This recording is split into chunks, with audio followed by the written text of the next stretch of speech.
what we've learned from today and yesterday, and where we go from here. And on the panel, I've got Logan, Mercy, Cara, and Stephen. We actually had a meeting in Seattle 6 months ago, is it a year ago? That was about future priorities of immunization costing, and some of you were there. And it was a really good meeting where we used sort of alternative brainstorming methodologies. And some of the things we talked about was we needed, the EPIC had done facility-based costing, and what we thought were priorities was more studies on increasing coverage, which we've already talked about, studies of delivering vaccination via campaigns, alternative strategies such as birth dose in hospitals, and school delivery. So, and I know perhaps Logan can talk a bit more. There is going to be an EPIC 3 on the way with these priorities. But I would also like the panel to just talk about if we could kind of conclude if we should do any more additional analysis of EPIC 1 data. We've seen some great stuff the past few days. And then I have some other questions for them if I can find them. Sorry. If we could reflect upon what type of future data collection should be prioritized, what are the key study questions, and also how should we ensure that all these analyses we've done from EPIC 1 and 2 are going to be used, continuously used, at least in the near future, and what are the key lessons learned from EPIC 1 and 2? And are there any sort of data collection methods I'd like to hear from other participants involved in EPIC 1? Their reflections on the way data collection were done, should it have been done in a different way, and whether they should have collected any additional data and insights as a qualitative data perhaps. We heard in the previous panel that we need to be better at ensuring that our results and data are used by program managers, and perhaps we could talk about how we could do that. Another question is, to what extent should we continue in the future to just focus on immunization costing? Should we broaden it to primary health care? Because it seems like a lot of effort to collect a lot of data. We could make further opportunities of going to do data collecting. So, with these questions, I'd like to hand it over to the panel to hear their views and then open it up to you. Yeah, start with Stephen, Logan says.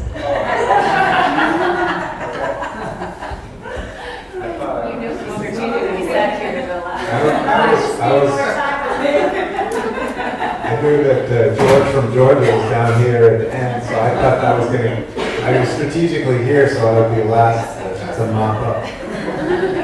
Okay, well that's all right. So I guess a couple comments from me.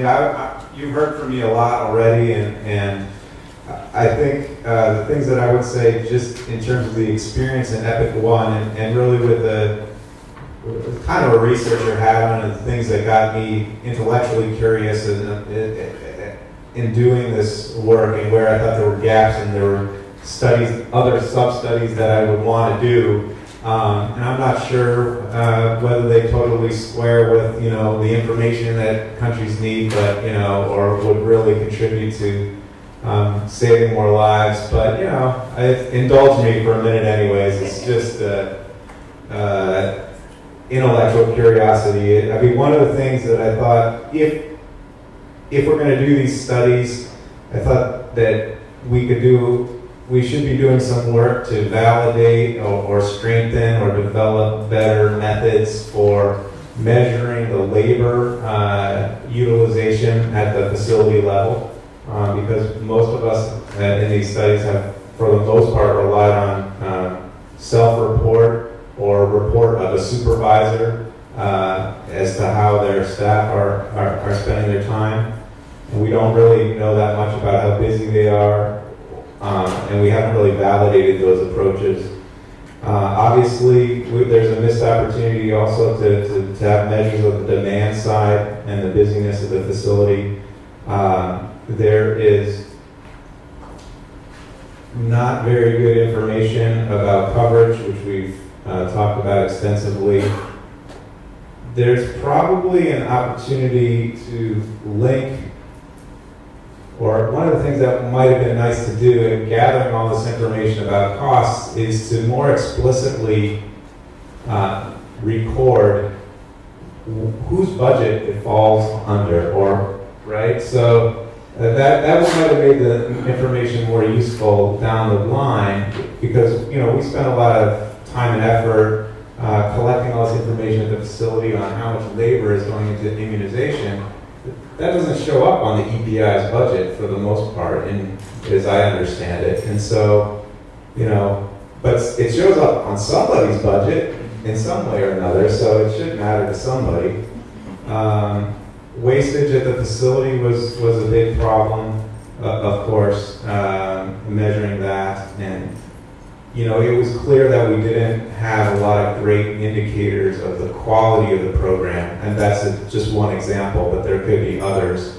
And I guess those are the areas where I'd like to see, if we had a chance to do it again, I would like to see validating time measurement approaches, or coming up with some better ones, looking at the demand side in the catchment area and the coverage, and having measures of quality. Thanks. Thanks, Stephen. I'm Cara, Janusz. I'm from the Pan American Health Organization, the immunization team responsible for the PROVAC initiative. And we also were part of EPIC 1 and supporting Honduras to do the full immunization program costing. I think that through that experience, and what has been iterated and through different ways a number of times throughout the past 2 days, is that we went out with the intention to estimate or update the knowledge that we have on a snapshot of the costs to deliver routine immunization, and we got that. But we're trying to answer a number of other questions with this data that really was came out of a question of just wanting to have an update on the knowledge base of what it costs to deliver routine immunization. And so we now can leverage these discussions to build out new study designs to be able to answer these other questions about what will it cost to reach every child. And I think through the experience that a number of us had through the EPIC study groups and messaging this information to policymakers, that was kind of the shock value. But we really want to know what it takes to efficiently reach every single child, and we don't have the answer to that question yet. So I think that in that sense, there's still a lot of work to be done. In Latin America and the Caribbean, I think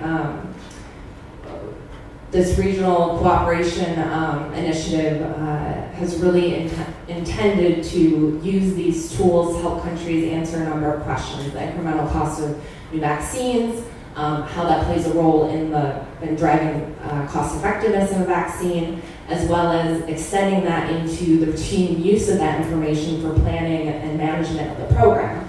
And actually in 2013, the member states requested that this work be really strengthened in that sense of how do you routinely use cost information to inform best practices for management of the program. And I think there's still a lot of work to be done. We now have these two models of cost structures of the program in Honduras and Brazil, and there's a number of other efforts that have been going on in the region.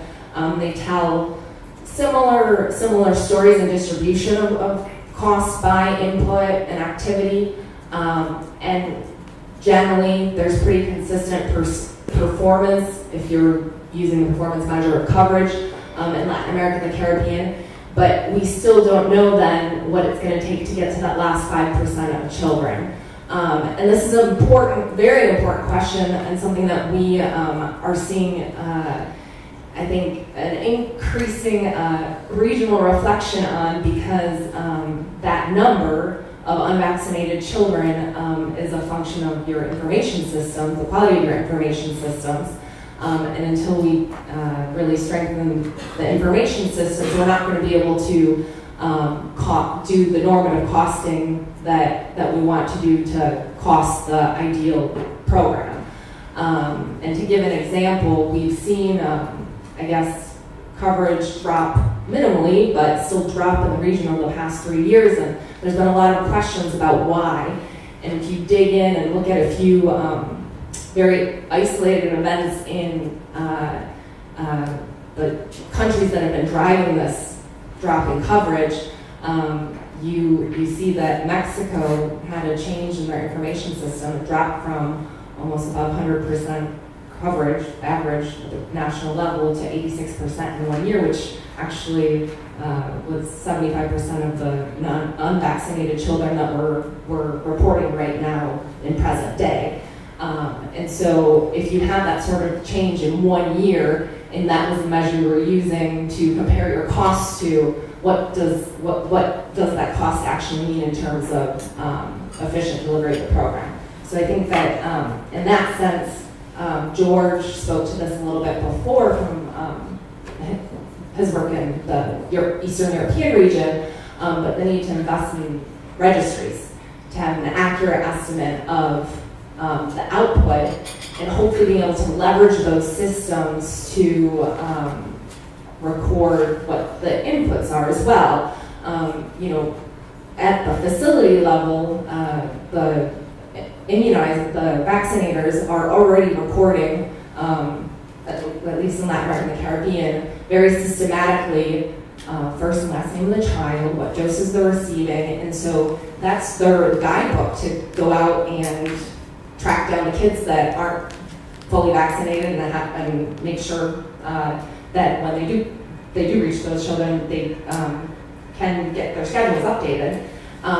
And I imagine that there's dates on those records, and so you would think that you could automate some of this in the systems that are being implemented right now in the region and globally, to be able to get a little bit more information about what resource use is actually being used to get the output.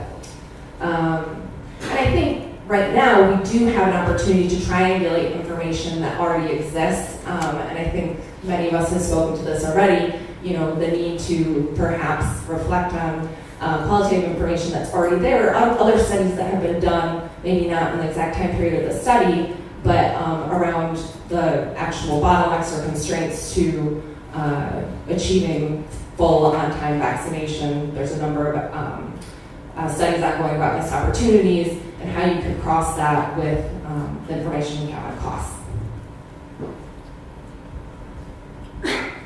Hi everyone, my name is Mvundura, and I'm a health economist based in the Seattle office. So just to answer I guess first as a brief background, we were not involved in the EPIC studies, but we have conducted similar work, several immunization costing studies. And we started this work mainly, some of it had been happening before, but under Project Optimize. So we usually, for most of our projects, we do have immunization-related projects. We usually have a costing component, and so for immunization-related projects, we then do those costing analysis to address specific questions. So based on that, I think that's kind of the hat that I'm wearing as I sit here representing PATH. And so I think the questions that have been raised is what type of data should we continue to do these types of data collection, and what questions should we really be addressing? And my answer to that would be yes, I think we need to continue to do that. As I mentioned, our work is mainly focused on trying to understand the cost of specific interventions. So currently, we're working on the BID initiative, which was previously called the Better Immunization Data Initiative, but we're moving away from calling it BID because of the focus on immunization. We're trying to really improve all health systems. So in that context, I feel there is room to continue to collect such type of data to answer specific questions. But even in the countries where we look at Zambia, we look at Tanzania, we look at Kenya and Uganda, and several other countries where costing studies have been conducted, I still feel there is a need for us to continue to collect such data. But as we think about that question, I think the question that we've really not addressed is how often should this costing data be collected? How often should we be engaging in these comprehensive micro-costing activities within the same countries? What question are we trying to answer? I know it would be nice to have a kind of data set, but really what is the question at hand in that context which we're trying to get at? And also, I think it would be more interesting for me also to understand cost of different service delivery mechanisms across these countries, because we know the costs are going to be different. For instance, we're doing some work in India. In India, we know, I think a sizable amount, almost 90% of the immunizations are given through kind of like what we call outreach type setting. versus other countries which are providing more fixed immunization settings. And I think for even the data that we have, it would be interesting to compare the cost for those different strategies. And within the same country, I think when they changed their strategy to maybe focusing more on a different way of maybe they're trying to, to reach the last child, the fifth child, then in that case, I think it would also be interesting to see how that change in strategy, what are the costs associated with the change in strategy. Also, as I mentioned earlier, I think it would be interesting. I think we have data on some countries, but we definitely have a lot of missing data on our South Sudan, DRC. We have a presentation from Brazil where we saw the huge expense associated with air transportation of vaccines. And so it would be interesting, I think, in some of the countries where we absolutely have no costing data on how much it costs to deliver immunization services, to actually start maybe seeing data from those countries where really there is no data, and especially when we're trying to use this data for global decision making. We are currently working on some models where we are trying to, generalize across, extrapolate and generalize across countries. But one of the reservations I always have is how do I take data from Tanzania or from Zambia and apply it maybe to South Sudan or to some really difficult and challenging places to work in. And so I think having data from those types of areas would be super helpful for the community. And one thing that came out is, I think, as economists, we need to do a better job of linking our costing indicators to what the districts are thinking about. So really identifying the indicators that are of interest to the district level, and then also understanding what is our objective for conducting these costing studies and who is the audience. And I think really getting to the point of the countries, our audience, this data has to feed back to them for their own decision making. The link between the micro costing data and the studies that we are doing with the other tools, the comprehensive multi-year plans and the other tools that the countries are using. So I think that just having that type of linkage for me would be super helpful, so that from year to year, my feeling is we are moving towards having data that is useful for the countries to use for decision making, but at the same time also providing data that is useful for global decision making. So just some, I know I may not have addressed the comments directly, but just some food for thought as we think about moving forward, because I think we had this very same discussion in the meeting that we had in October in Seattle, and so it would be nice for us to move towards answering some of those questions that we've kind of been circling around for a couple of years. So just food for thought. Thank you, Logan Brenzel for the Bill and Melinda Gates Foundation. It struck me, I think earlier today, we used to kind of live in an environment where we referred to a single number. We said it was $20 per child to fully vaccinate a child. And it seems to me that we've kind of moved along down the road a little bit in terms of being able to look at variability in costs and to talk about the meaning for programs and policy. And I think we're moving more toward thinking about uncertainty around those ranges. So I do see we have had a progression in our kind of group thinking on these issues. I think there still are obvious gaps to fill, and I think we still need some new studies.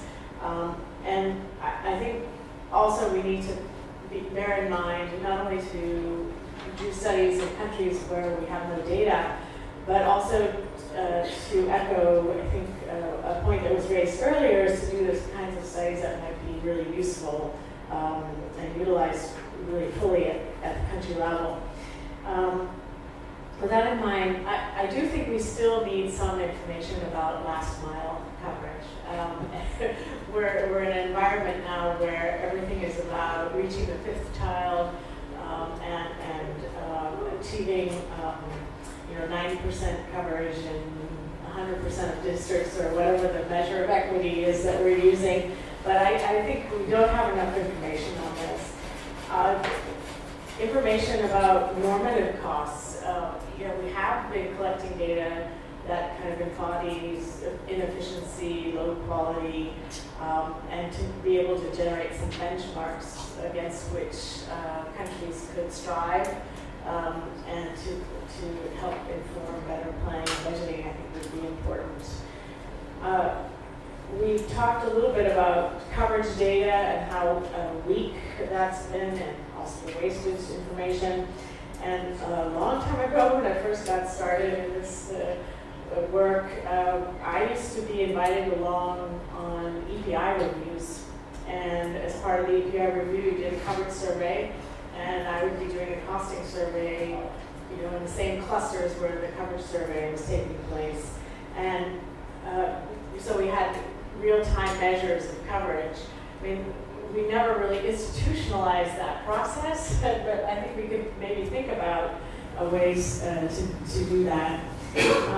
And find other ways of routinizing kind of the generation of cost information. And I don't mean by that doing large studies every year or as in-depth studies every year, but maybe we could think about some sort of sentinel site approach at country level where you could collect information on certain key quantities, match that with a price, and come up with a kind of a ballpark estimate of how things are going. But I do think thinking through how to better make those data available at the country level and for country use is really important, and translating our findings to be able to support policy processes and decisions is very important. I think linking costs with budgets and performance, I think we've kind of danced around that a little bit, and I'd like to see us as a community tuck into that a little bit more and provide some benchmarks and kind of a roadmap for ways forward. And then in terms of analyzing EPIC data, EPIC1 data, I mean, the data is on Dataverse, and I don't know how many downloads of the data we've had, but presumably there are people out there outside of this room that are analyzing those data and doing different things with them. So, you know, I kind of watch this space, but a couple of things that I've thought about, similar to what Stephen was talking about, is we haven't really analyzed the labor information coming out of that, maybe linking that with productivity.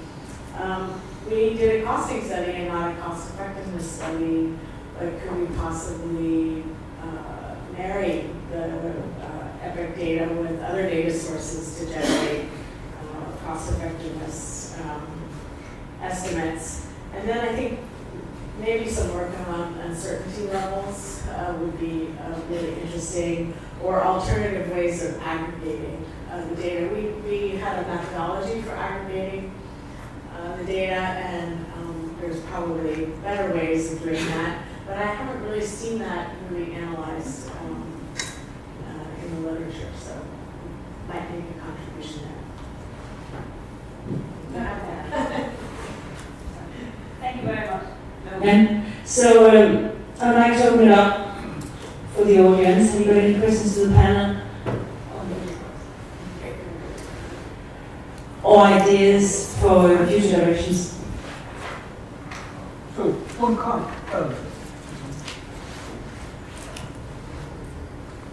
question is whether it's possible to supplement information about the sites to make better use of the data already there. I was struck by the presentation this afternoon on calibration.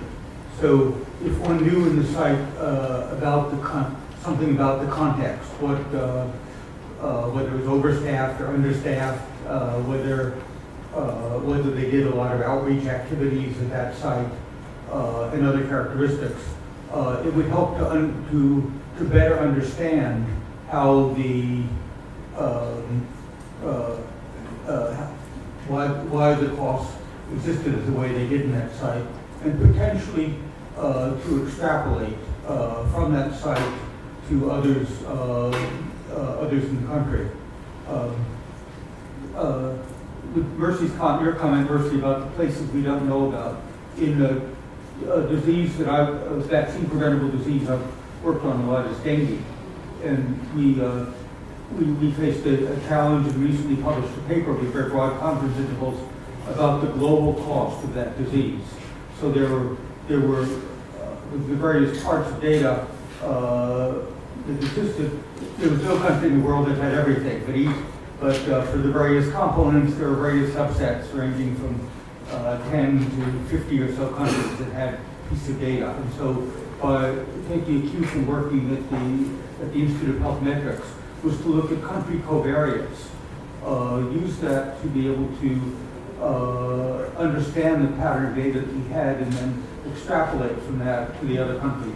It may be possible to do more of that with the EPIC data, and if one had more data about the country and the site, one could further use of that. And then the last comment on future data would be to try to think about some of the policy questions. So if there with the goal of trying to reach the 5th child, to think about interventions that are being tried to do that, and then specifically collect data around those interventions, campaigns or missed opportunity programs, incentives, conditional cash transfers, RBF, payments to providers, a variety of things to try to evaluate what impact they have.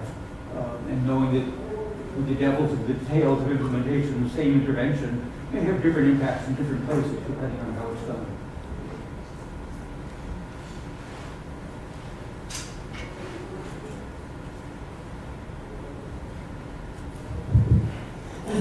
This is to all the panel really.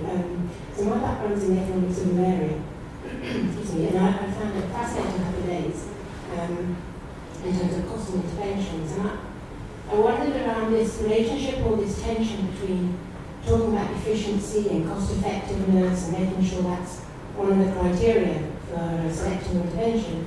And then this idea of reaching the last child, because maybe then there's this issue around allocating efficiency. And should you be using a helicopter to reach a certain marginalised population when a lot of maybe deadness could be reached that way? But I just wondered what the dialogue is around, where we sort of start ignoring cost effectiveness and bringing in morality, not that cost effectiveness has no morals. I don't want to stop there, but that tension. I'm wondering whether there is no place for looking at demand side costs and patient side costs for immunization. Because there are costs even though services are provided for free in most public institutions. There are other costs to the patients or the mothers or caretakers. In addition, there are also some sectors that are charging fees for immunization services, and the private sector, for instance, is charging fees. So, is there any place for looking at patient side costs, because this have importance in both efficiency and recovery? Thanks very much. My question is probably to Logan and to Cara. I think, well, I guess actually Mercy as well. It's more about the dissemination of this information. And, I found for my own use that the immunizationcosting.org site is extremely useful. But then when I wonder about my colleagues in the field, I'm not sure how many of them would be aware of this. Including the economic focal point for WHO Afro. One of my first things, I had a draft email to him to say, are you even aware of this information? And how would he use it? And how would Afro use it?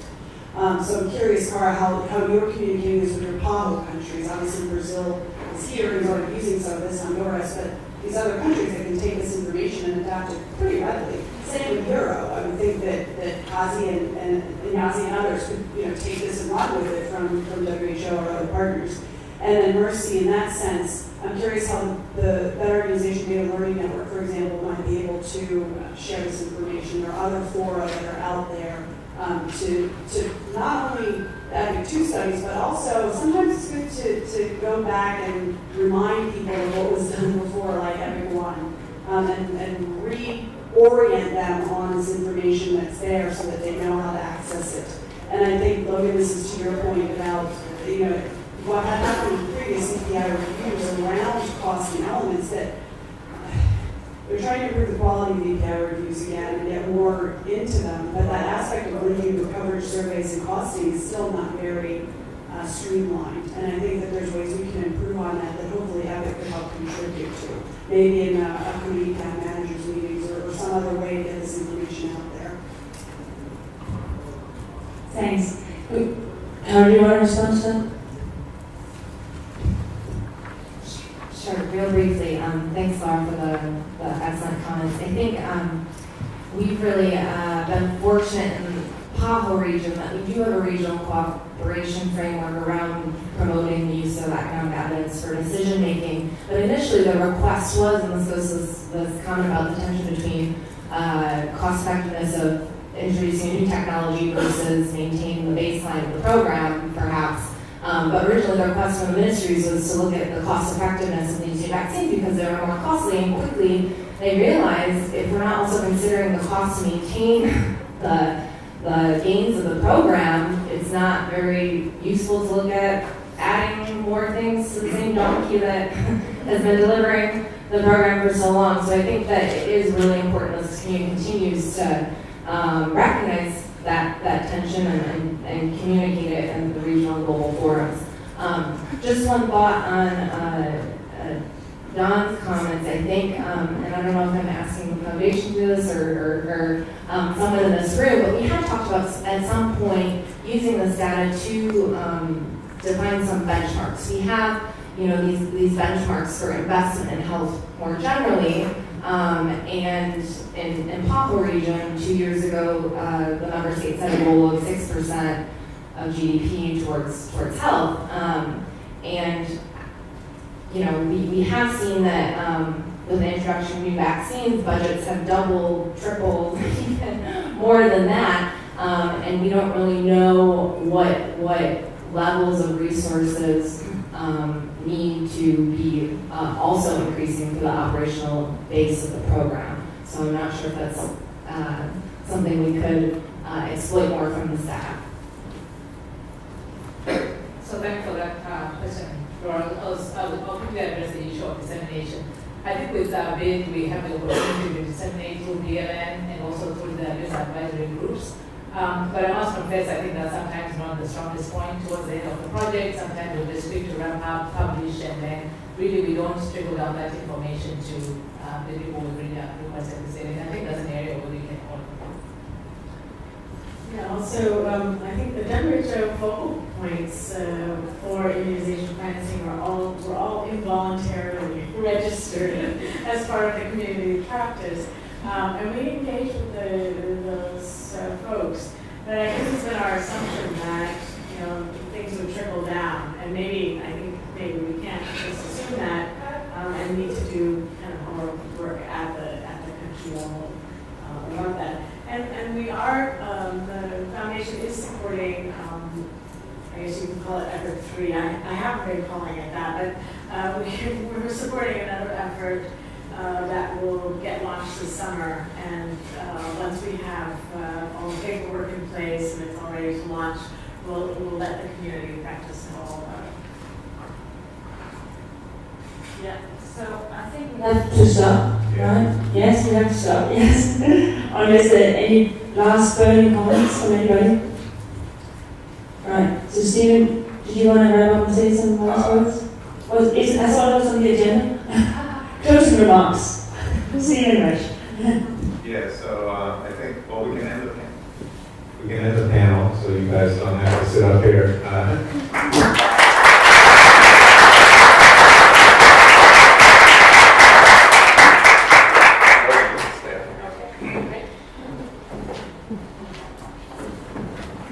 Special privilege is when you pay for the meeting. Okay, so thanks everyone. We've come to the end of the meeting, of course, as you know, and we just have some last announcements that will be quick. I have some last announcements, and first of all, we would like those feedback surveys. We would like the information about the immunization costing and financing work that's ongoing that we gave those forms out at the coffee break. There's that logo release form, just reminding you about for the immunization costing website for your organization. Also, we're still looking for a few focus group summaries. If those are still hanging around, maybe you can give them to Chris. If you need reimbursement of expenses for some of the presenters and some of the invitees that are being reimbursed, please mail hard copy to Christine Bell. You'll get an email about this also, but I'm just reminding you, mail hard copy to Christine Bell, who's been helping organize. Okay, so those are logistical, and I just want to say thank you. I definitely want to say thanks to Christian Saharlan, and he has been so instrumental in making this a success in terms of organizing and planning the meeting, designing and preparing the materials, brainstorming ideas for the content of the sessions, keeping the EPIC website looking good and up to date, a website which he pretty much designed out of whole cloth himself. After laughing at the design I came up with. He's also been keeping the community of practice informed and engaged, and is responsible for finding the Hamilton for our nice social event last night and so on. So thanks a lot, Chris.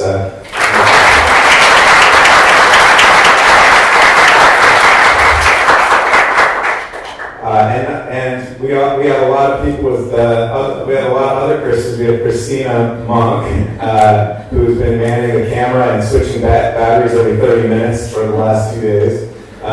We have Christine Bell, who you don't see here, but she was instrumental in arranging travel. Mary Resch from the Gates Foundation helped us out a lot with the logistics. Thank you. Of course, I want to thank Logan and the Gates Foundation for making this project possible. The original EPIC 1 teams, who have been very tolerant of the EPIC 2 team, as we've asked hundreds and hundreds of questions by email mostly about the EPIC 1 data. And so thanks for doing that really out of your own heart, because and then finally, thanks to our presenters, our panelists, and those who offered to or accepted our ask to share a session, Wu, Charlotte, Sarah, and Melanie. So thanks a lot, and that's all I have to say. Maybe a thanks to all those other platforms. Yeah, I think I wanted to also thank all the participants for coming and traveling long distance, and for really, I think we had a very engaging discussion, and I learned a lot, and I hope you did as well. I also think that we need to thank Stephen for all of his leadership and sort of rolling up his sleeves and keeping the boat going in the right direction. So thanks very much, Stephen.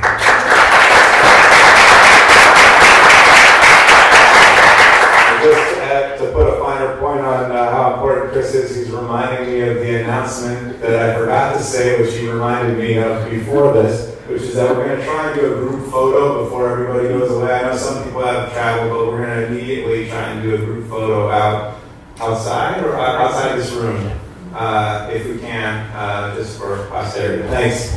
Bye.